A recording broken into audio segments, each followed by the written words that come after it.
Hare Krishna. Hare Krishna. Whoa. Good morning, everyone. Welcome to our daily Srimad Bhagavatam class here at Radha Kalashanji Dham. Every day at 7:40 to 7:45, maybe 7:50 sometimes, but you know, you get the gist. Today we have a really interesting subject. It's about time. Time is something that confuses me sometimes, trying to understand this as a representative of Krishna. But I really think that this part of the Bhagavatam and reading this and hearing Srila Prabhupada's purports has helped me a little bit understand time more. Anyways, we'll sing Jai Radha Madhava. Jaya Radha Madhava Kunja Bihari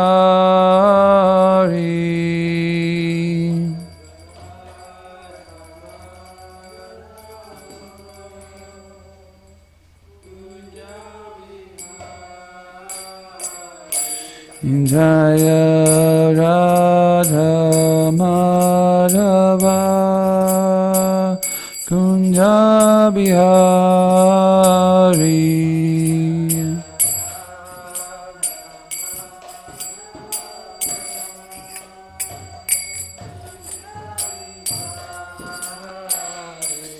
Jaya Gopijana Vallabha Girivaradari. Thank you.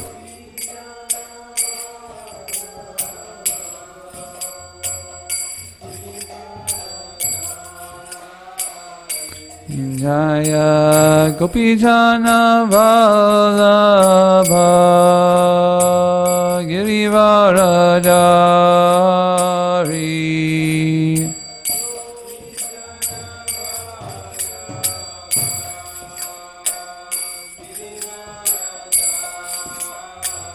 Yashodanandana-braja Jana-ranjana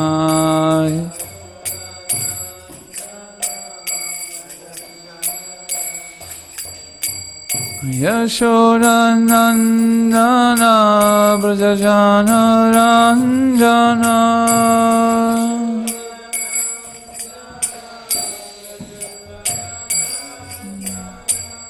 Yamuna Tiravanachari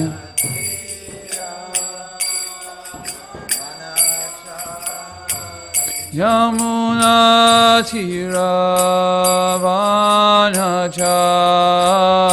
Tiravanachari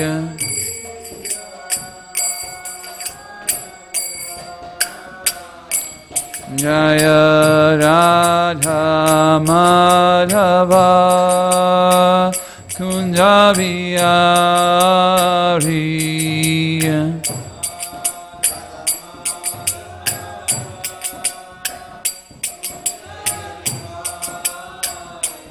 Jaya Radha Madhava Kunja Bihari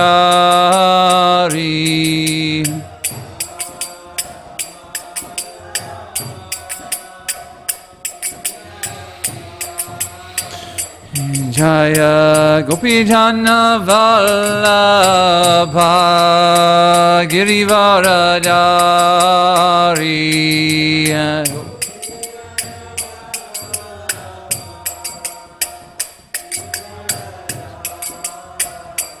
Jaya Gopijana Vallabha Girivaradari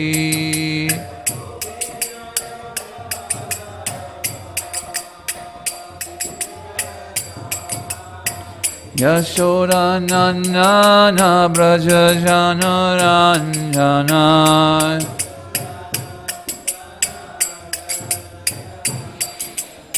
Yashodhanandana Brajajana Ranjana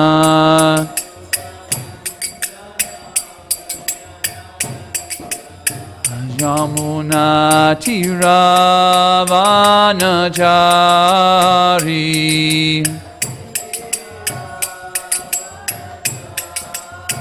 Yamuna Tiravanachari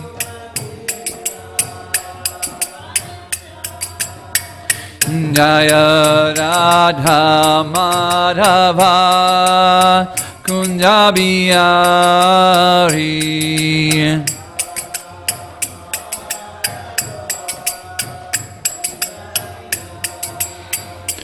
Hare Krishna Krishna Krishna Hare Hare Hare Rama Rama Rama Hare Hare Hare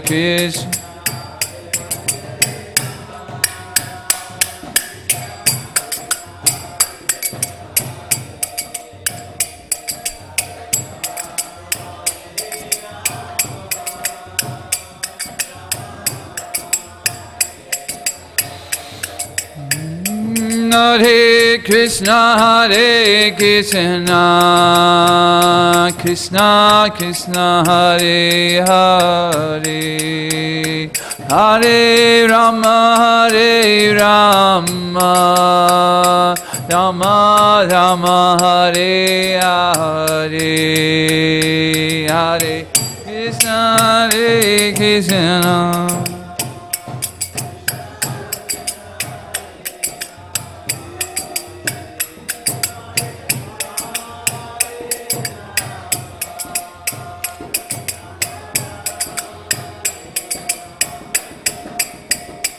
Jaya Radha Kala Sanji Radha Kala Sanji Sri Radhe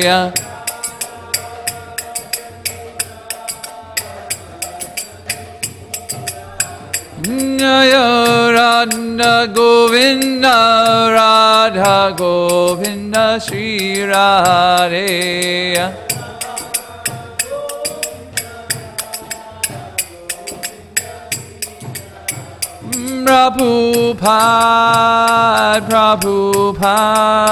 Prabhupada Jaya Jaya Prabhupada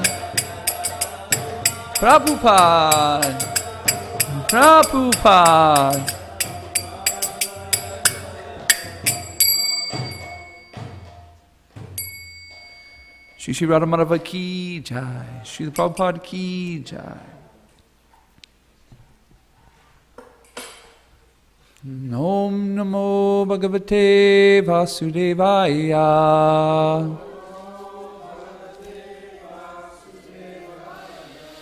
Om Namo Bhagavate Vasudevaya.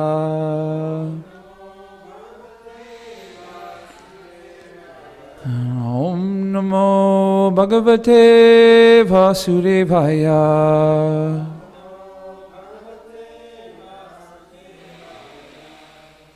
If we can read the invocations and the translations together, please. Narayanam namaskritya naram chaiva narottamam devyam sarasvatim visyam tato jaya yudirayat. Before reciting the Srimad Bhagavatam, which is the very means of conquest, one should offer respectful obeisances unto the personality of Godhead, Narayan, unto Narayan Rishi, the supremmost human being, unto Mother Saraswati, the goddess of learning, and to Sri Vyasadeva, the author. Nashta prayasa breshu nityam bhagavata sevaya bhagavati uttamasloke bhaktir bhavati naishtaki. By regular attendance in classes on the Bhagavatam and by rendering of service to the pure devotee, all that is troublesome to the heart is almost completely destroyed, and loving service unto the person of Godhead, who is praised with transcendental songs, is established as an irrevocable fact. Om Vigantimarandasya Gananjana Shalakaya Chakshuranmityamrena Tasmai Shri Guruve Namaha. My spiritual master has opened my eyes with the torchlight. Darkness of ignorance. Your master has opened my eyes with the torchlight, and I offer my respectful obeisances unto him. And Drista is grabbing the wireless. Thank you, Drista. So we're reading from Srimad Bhagavatam, Canto 3, text or chapter 10, text 10 through 30. The focus verse will be 11, and the theme for today is what is time and how does it act in this world. There's a secondary theme we'll see through the translation is the stages of creation, but our main focus here is time and how it interacts with creation, this world. I was mentioning before, a lot of you weren't here, that for me, time becomes very confusing sometimes. Just trying to understand Krishna's relationship to it, the material world, where is it, how does this interaction happen? And this reading really helped clear some things up for me. So I'm hoping that maybe if you have some curiosity about time, that it will also do that for you. So let's start off with 3:10:10, and we'll read through the translations first, and then we'll come back to 11.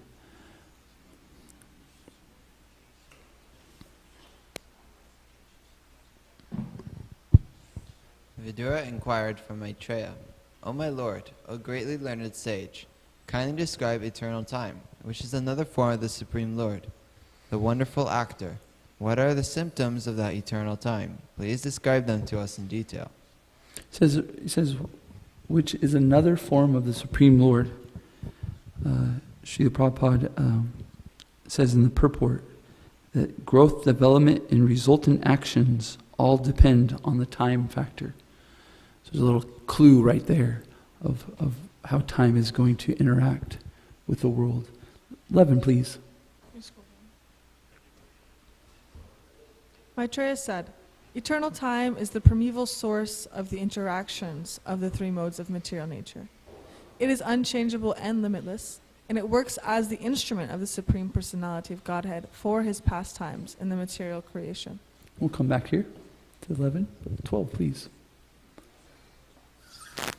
Cosmic manifestation is separated from the Supreme Lord as material energy by means of Kala, which is unmanifested impersonal feature of Lord. It is situated as the objective manifestation of the Lord under influence of the same material energy of Vishnu. So it says, by means of Kala. Can you please go back, please? Kala. What is Kala? Time. Kala means time. It says, the impersonal feature of the Lord, the unmanifested impersonal feature of the Lord. Can you actually go to this purport? We're going to read this purport. Somebody read the purport, please. Can you guys can see this okay? As stated previously by Narada, before Vyasadev Bhagavad 1.5.20, Idam hi Vishvam Bhagavam Ivetaraha. This manifested world is the self-same personality of Godhead, but it appears to be something else beyond or besides the Lord. It appears so because it is being separated from the Lord by means of Kala. It is something like the tape-recorded voice of a person who is now separated from the voice. As the tape recording is situated on the tape, so the whole cosmic manifestation is situated on the material energy, and it appears separate by means of Kala. The material manifestation is therefore the objective manifestation of the Supreme Lord and exhibits his impersonal features, so much adored by the impersonalist philosophers. Well, I really like this purport. I think it helps me to understand why my confusion of time comes into play sometimes. Because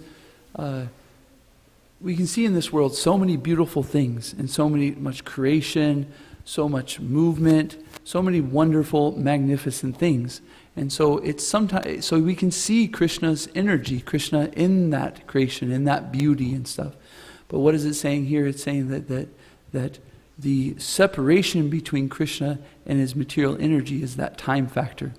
So how does time have to, and he says it's like a tape recorder. I thought this was a really cool analogy of the tape recorder, because if you've ever had somebody who's close to you, and you may have an experience with this, that sometimes people will have voicemails of people who have passed, and they'll play it and listen to it because it helps bring up, the remembrance of that person. So similarly, but it's not that person. That person is past. So similarly, we can see Krishna in the in the material world, but he's there, but he's not quite there. So it gets kind of like, whoa, what does that mean? But Srila Prabhupada uses this wonderful analogy to kind of understand that we're getting this taste of Krishna. We're getting this remembrance of Krishna. We're getting he's just right there, but not quite there. Okay, if we go to 13, please. This cosmic manifestation is as it is now. It was the same in the past, and it will continue in the same way in the future. So Srila Prabhupada talks about a systematic schedule. So we can see that it's really quite amazing that for the next 10 years, we know exactly when the moon is going to rise and when the sun's going to rise and when they're going to fall, right? Matter of fact, today it's really cool that we're talking about time, right? Because Krishna's wearing black today. Why is he wearing black? It's August. Which is the new moon? Is that what it is? Yes, a new moon. So the pujaris know for the next 10 years, basically, when they'll be dressing Krishna in black. And it's because it's systematic scheduling of the material world. And so similarly, the manifestation of the whole entire universe is on a systematic, and it will be wound up systematically. Please go ahead. You gonna join us for Bhagavatam class, buddy? Okay. 14. There are 9 different kinds of creations beside the one which naturally occurs due to the interactions of the modes. There are 3 kinds of annihilations due to eternal time, the material elements and the quality of one's work. Can you go to the purport and look at the last sentence of this paragraph? I thought this was a really interesting. Here's the 3 kinds of annihilations. If you ever wondered what is annihilation? Here we go. The 3 kinds of annihilations are: 1, due to the scheduled time of the annihilation of the entire universe. We just kind of spoke about that. 2, due to the fire which emanates from the mouth of Ananta. 3, due to the one's qualitative actions and reactions. So we got karma right there, right? Annihilation due to somebody's birth and their death. I'm not sure about the fire of Ananta. I would like to know more about this. Prabhupada Priya, would you like to expand on the annihilation? I mean, I don't want to spend too much time on it, but if you think you can kind of just give a few sentences, what do you think? I read this, I was like, whoa. Jose gets me. Like, what? Fire emanates from Ananta's mouth. It's described in the 11th canto, the different kinds of annihilation. And so Ananta Shesh, he's like 1,000-headed serpent that holds up the universe, but at the time of annihilation, then he comes out, and with all of his, hoods, he's like breathing fire, and he scorches everything, and the whole universe gets burnt to ashes. And then after that, there's a flood, and we need a movie of this. We need a movie of Ananta annihilating everything. $1 trillion production. When I heard about this, I was thinking about kind of Krishna's universal form and him blowing out fire. I mean, I know it's not the same thing, but it just kind of reminded me of Krishna's Virat Roop. Okay, 15 through 17. Let's go. 15? Of the 9 creations, the first one is the creation of the Mahatattva, or the sum total of the material ingredients, wherein the modes interact due to the presence of the Supreme Lord. In the second, the false ego is generated, in which the material ingredients, material knowledge, and material activities arise.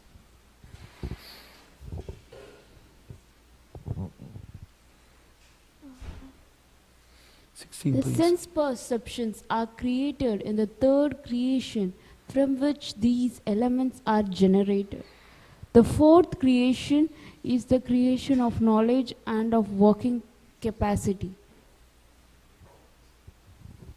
17, please. The fifth creation is that of the controlling deities by the interaction of the mode of goodness, of which the mind is the sum total. The sixth creation is the ignorant darkness of the living entity by which the master acts as a fool. I'm not going to really expand on these. If you're really interested in expansion of these, you can read Canto 3, Chapter 5, text 23 through 38. We went through these before, and they can really expand on these different creations. Go ahead, please. We're at 18, I believe now. Yeah, 18. All the above are natural creations by the external energy of the Lord. Now hear from me about the creations by Brahma, who is an incarnation of the mode of passion, and who in the matter of creation has a brain like that of the personality of Godhead. Wow. 4 of them. The seventh creation is that of the immovable entities, which are of 6 kinds: the fruit trees without flowers, the trees and plants which exist until the fruit is ripe, creepers, pipe plants, creepers which have no support, and trees with flowers and fruits.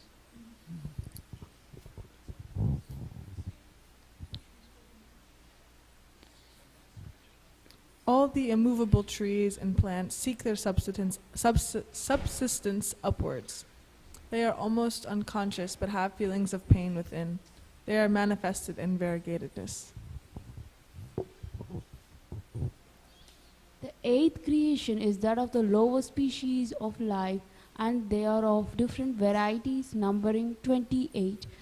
They are extensively foolish and ignorant. They know their desirables by smell, but they are unable to remember anything within their heart. Srila Prabhupada in this verse mentions one of these animals is the tiger. And basically you can tame a tiger by giving them regular food and regular sleep. They'll become tame. But he says of the lower species, there's one animal that cannot be tamed by sleep or food. Does anybody know what it is? I thought it was pretty cool. So, snake. Yes, the snake can never be tamed by food or sleep even. Very envious. O purest Vidura, of the lower animals, the cow, goat, buffalo, Krishna stag, hog, Gavaya animal, deer, lamb, and camel, all have cloven hoofs.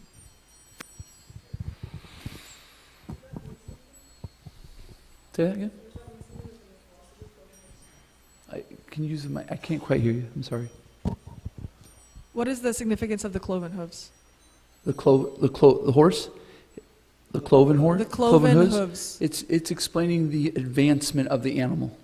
So this is the stages of creation. So we're going from the lowest animals, or the lowest trees, thing that, yeah. Yes. I was going to save this, but the basically, what theory are we talking about right now, to a certain degree? Darwin's theory, right? He's talking about the evolution of animals. However, the Vedas are explaining that no, you've got it misunderstood. That the bodies, the material bodies, have always been existing. Not that we evolved in these, but the soul evolution through these different bodies is coming. So this would be the pathway we are taking to evolving to the human form of life, from trees to hooven animals to these.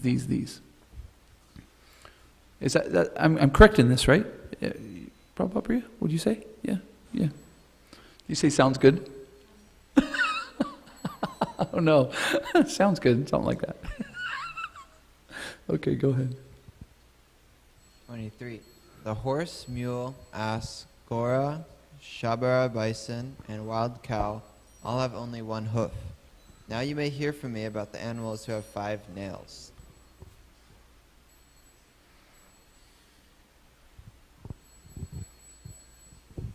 The dog, jackal, tiger, fox, cat, rabbit, sajaru, lion, monkey, elephant, tortoise, alligator, gosapa, etc.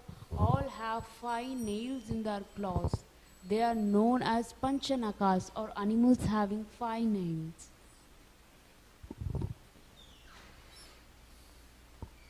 The heron, vulture, crane, hawk, basa, baluka, peacock, swan, sarasa, chakravaka, crow, owl, and others are the birds. The creation of the human beings who are of one of species only, and who stock their eatables in their belly, is the 9th in the rotation. In the human race, the mode of passion is very prominent. Humans are always busy in the midst of miserable life, but they think themselves happy in all respects. So we have this intelligence in the human life form, but if we're using it for material comforts, they just actually cause us misery. Why? Because we get some comfort and we want more, and this temporary satisfaction causes us distress, actually. Go ahead, please. O good Vidura, these last 3 creations and the creation of the demigods, the 10th creation, are the Vaikrita creations, which are different from the previously described Prakrita creations, natural creations. The appearance of the Kumaras is both. The creation of the demigods is of 8 varieties. 1. The demigods. 2. The forefathers. 3. The asuras or demons. 4. The Gandharvas and apsaras or angels.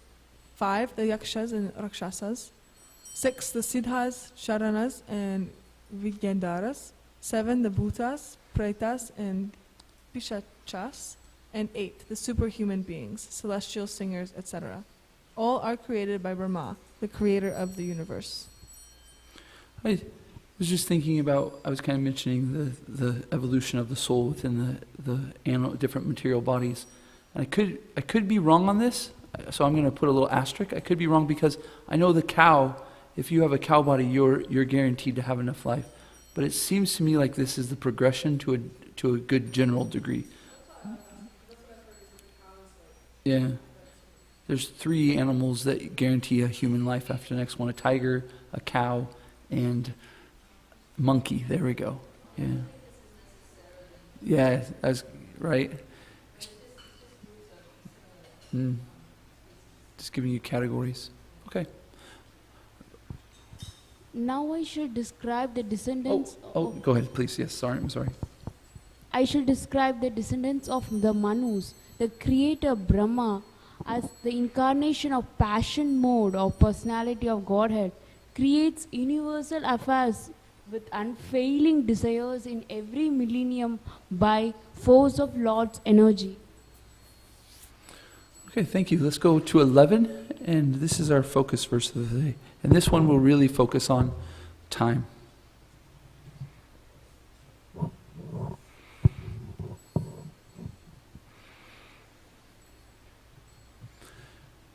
Maitreya uvacha gunavati karakaro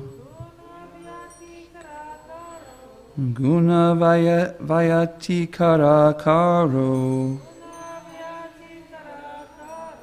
nirvasesho pratastititaha Nirvasesho pratistha Purushasthadupadananam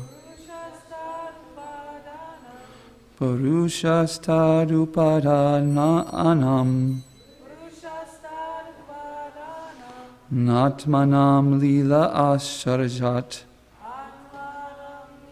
Ashrajat. Atmana lila asrajat. Maitreya Uvacha. Gunavata karakaro. Nirvashesho pratistita. Pratistita. Parushastad upadananam. Atmanam lila asrajat. Please. Maitreya Uvacha.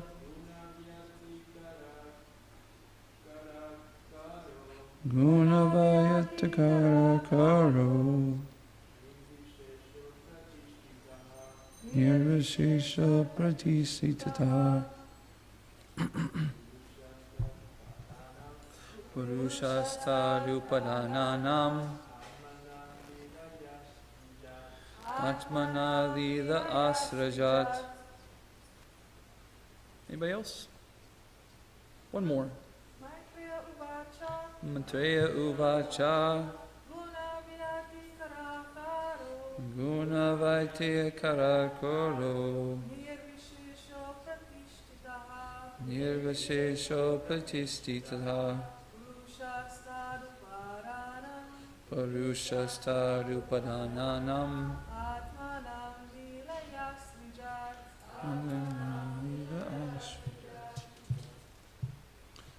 Purport, please. Somebody can read the first paragraph and then we'll switch to the second, third.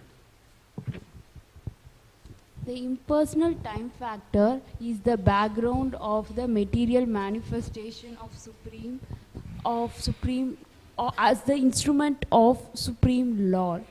It is the ingredient of assistance offered to the material nature.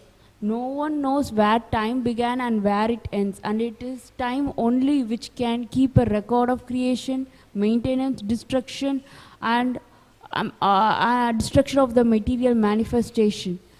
This time factor is the material cause of creation and is therefore self-expansion of the personality of Godhead. Time is considered the impersonal feature of Lord. The time factor is also explained by modern men in various ways. Some accept it as it is explained in Srimad Bhagavatam. For example, in Hebrew literature, time is accepted in same spirit as a representation of God. It is stated therein, God who at sundry times and in diverse manners spake in past unto the fathers by the prophets. Metaphysically, time is distinguished as absolute and real. Absolute time is continuous and is unaffected by speed or slowness of material things.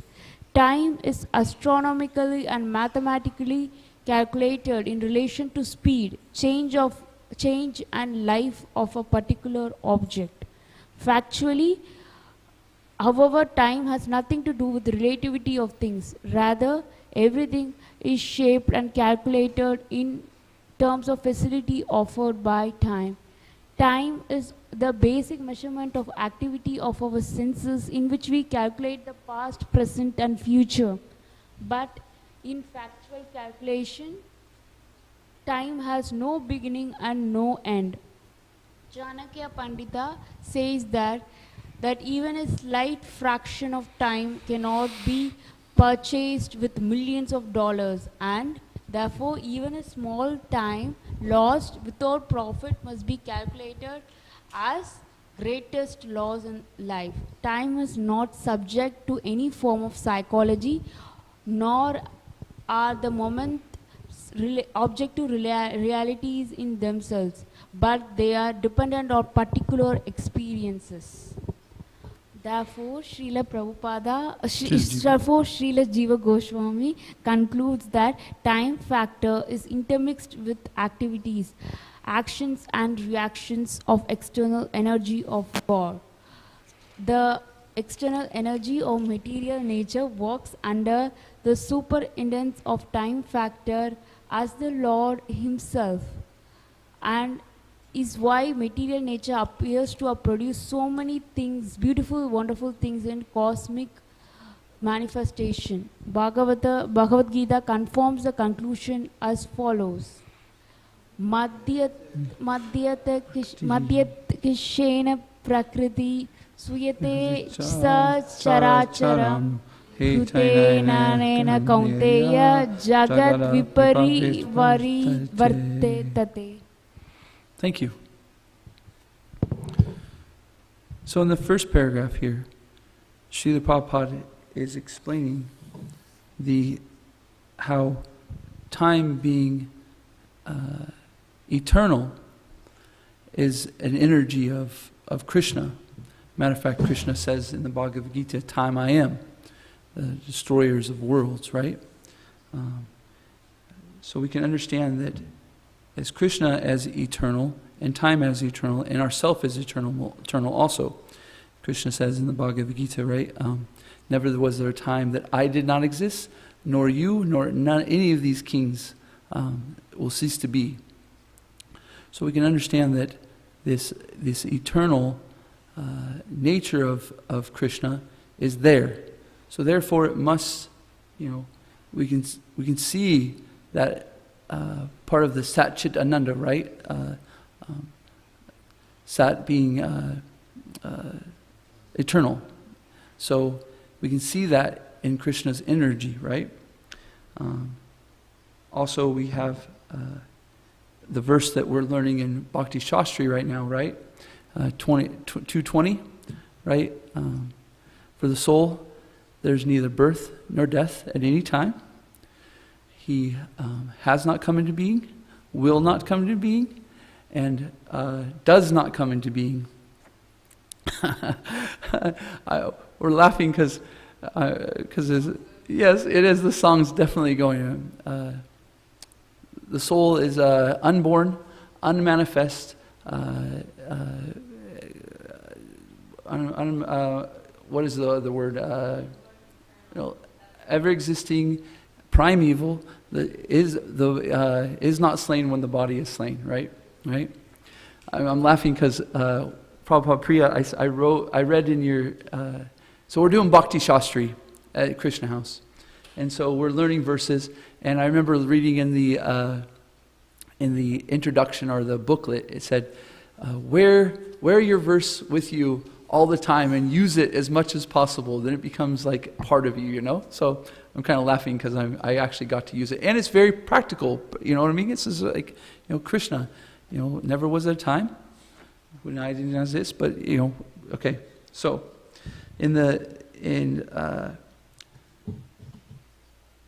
but the thing is okay, Krishna is eternal, time's eternal, we're eternal, but where does this time factor have to do with the material world? Why is there not? We understand that time is not in the spiritual world, but of the material world. And that becomes because there's a need to record in the material world. But what's that need to record? Srila Prabhupada says, right here he says, the time factor is a material cause of creation and therefore self-expanding. No one knows where time began and where it ends. And it is time only which can keep a record of the creation, maintenance, and destruction of the material manifestation. So time is partially here so that we can record, right? But why do we need to record? Because we have this desire to have some gain. We want to extract enjoyment from the material nature, right?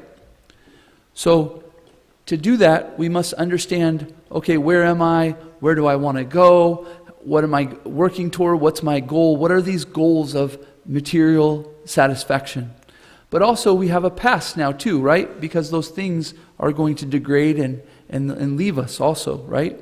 So I can see that I've lost things before and I'm working to gain things. And so I'm measuring my life in this way of loss and gain, loss and gain, loss and gain. And therefore time is necessary for this sense enjoyment to calculate. How are we doing? You might have a goal. I'm going to make $100,000 this next year, but that's not necessary in the material world or in the spiritual world, right? All your necessities are there in the spiritual world. There's no need to have this understanding of gain, except for that, how am I gaining more service for Krishna?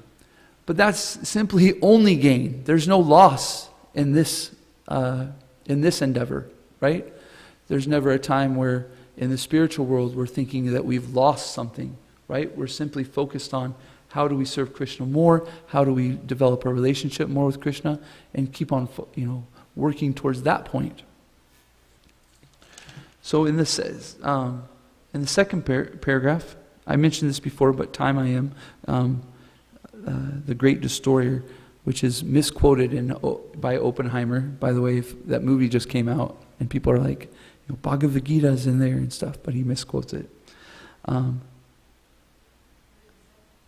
He says, time... Yes, now I've become death, or something. He uses a different translation. Can you look it up? Maybe what the Bhagavad Gita quote is by Oppenheimer?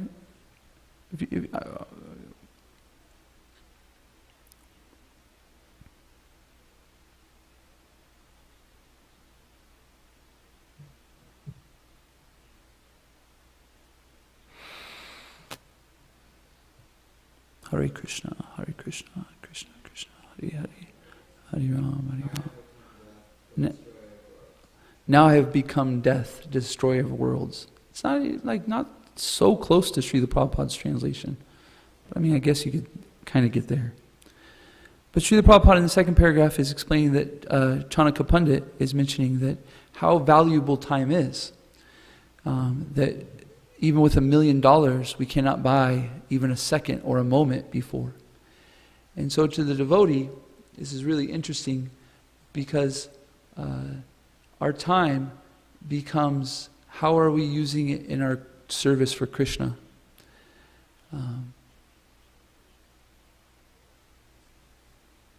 In that quote, time I am the destroyers of worlds, it can be kind of off-putting, right? Oh my gosh, Krishna the destroyer. But to the devotee, bring it on. Bring on destroying. Bring on, my body dwindling. Because that's just bringing me another moment closer to my opportunity to die thinking of Krishna, right? I was thinking, when I was reading this, I was thinking about Prabhupada Priya talking about her friend, that she was leaving her body due to cancer in Alachua, and she only had 3 months, and it was very, very fast. But the devotee was such in consciousness that it's okay. This is Krishna's arrangement. This is my opportunity. I'm going to be fully dedicated to my Krishna consciousness, and I'm going to, go back to Krishna. And as a matter of fact, I remember you saying, Prabhupada Priya saying that she was even envious of the situation, And so that really connected me to this point of Krishna as the destroyer, but as the devotee, we're not looking at as destroying my opportunity to gain some material thing. We look at it as, he's destroying our karma, right? If the devotee looks at a situation where they have some bad luck or whatever you want to call it, bad situation, they look at, this is Krishna destroying my karma. You know what? I deserve so much more, but because Krishna's mercy, He's given me only the least amount I need to to still understand the lesson that I need to learn to keep moving forward. So, our understanding as Vaishnavas is that this material world is not the ultimate reality. But it is reality. It is real. We can't say that somebody's illusion to in the desert, their illusion of water isn't real. They're experiencing it. They're seeing it, so it is real. But is it the ultimate reality? So similarly, time is real. It's there. It's acting on us. It's acting on material nature. But it's not the ultimate reality. But the devotee looks at this opportunity of how to use Krishna's energies in the best way to become Krishna conscious. So, you might have the experience that of time moving slow or fast, right? What do they say? Time flies when you're having fun, right? But if you're cutting vegetables, time might be moving very slow. Unless it's for Krishna, then it's like transcendental. So we can see that the perception of time to the individual comes from these different perspectives, and these different perspectives are made from the gunas, their material nature. What are the three modes of material nature that are giving the perspective of time? Somebody in the mode of goodness will definitely have a different perception of time, as is somebody who in the mode of passion and the mode of ignorance. But as devotees, we are transcendentally looking at time as an opportunity to get closer to Krishna, get closer to Krishna, get closer to Krishna. Matter of fact, it's very interesting that when you look and hear about time and you hear about Krishna, because they say God is big, right? You've heard this, God is big. But how big is God? Well, when you start to understand how big He is and how grandiose He is and how amazing He is, you start to understand how little of a perspective you have. So when you start to understand the eternality of time, then time seems to start moving pretty quickly, right? I remember I was telling my wife, we moved about a half a mile away, and we're like, it's a year before we can move back to this other place that's right by the temple. And I was like, it's only a year. 10 years ago, my perspective of, oh my God, it's a year. But when you start to hear about Krishna and his magnificent, it's like, oh, it's only a year.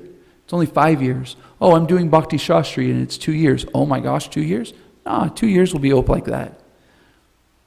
Similarly, we hear about the Brahma creating the universe, and Krishna's giving Brahma the power, and not only is Brahma creating the whole entire universe with all the planetary systems, there's innumerable Brahmas. So we might be very puffed up at at some point in our lives where we think we're pretty big, but we start hearing about this whole universe is created by Krishna, who's given power to Brahma to create it, and then there's unlimited Brahmas. And you're like, whoa, how small am I? I must be so minute. So similarly, this perspective that the Acharyas, Srila Prabhupada and Bhagavatam are giving us an understanding of how grandiose Krishna is, and then automatically some humility will come because of our understanding of how eternal we are or how small we are. So we have just a few minutes. I apologize, I went a little bit longer than I wanted to. Is there any questions, comments, thoughts?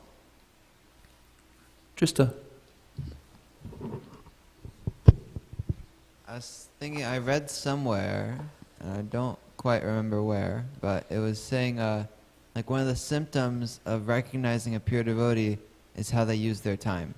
And that a pure devotee never wastes even like a second, not in the service of Krishna.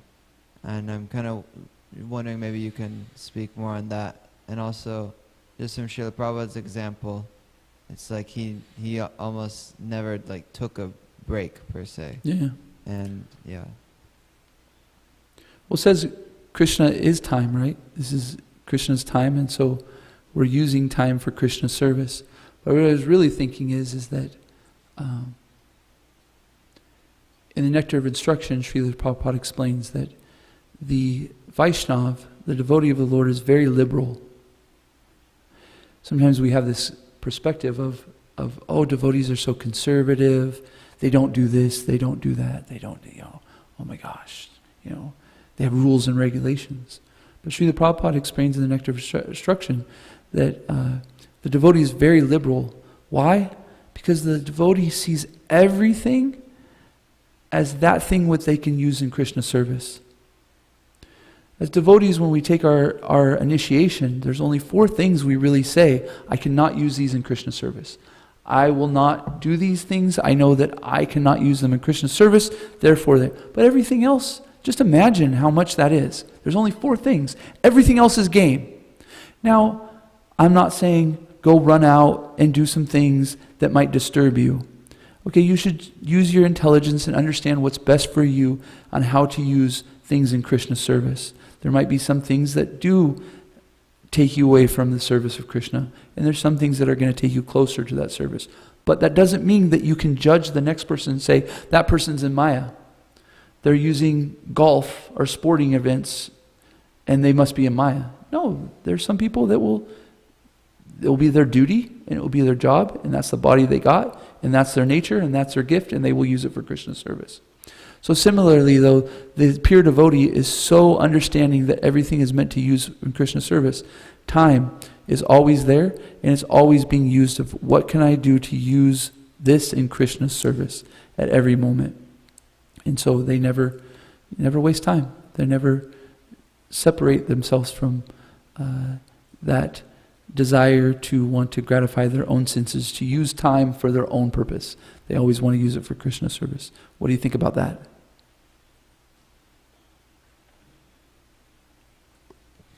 Yeah, it makes sense. I guess maybe just a small, if you're able to share just practically how some of us who are not pure devotees, where we can use golf in Krishna service very easily, how we can practically avoid wasting time. Yeah, okay, first we have our sadhana, right? So we have those activities which we can like really grab onto and go, if I do this, I'm pretty dang safe, right? If I'm chanting Hare Krishna on my beads, I'm pretty safe that, I'm not going to be doing something that's going to take from Krishna. Now, I would suggest trying to be attentive while you chant those rounds. If I'm sitting in the temple doing kirtan, that's a pretty safe activity. But outside of this, when we're engaging in the world, we're understanding our nature through the instructions of our spiritual master, and how to use it in Krishna service. So they give us a vow when we take initiation, chant 16 rounds and follow 4 regular principles. And if you do this, you'll start to understand more and more about yourself, more about what what kind of body you have, what its nature, and how to use it in Krishna service. So the Guru's mercy is these 16 rounds and 4 regular principles, and everything builds on that. Oh, I'm starting to understand a little bit more about myself, or my body, or my nature, and then eventually it gets to the point where you know more about yourself as the spirit soul in your relationship with Krishna.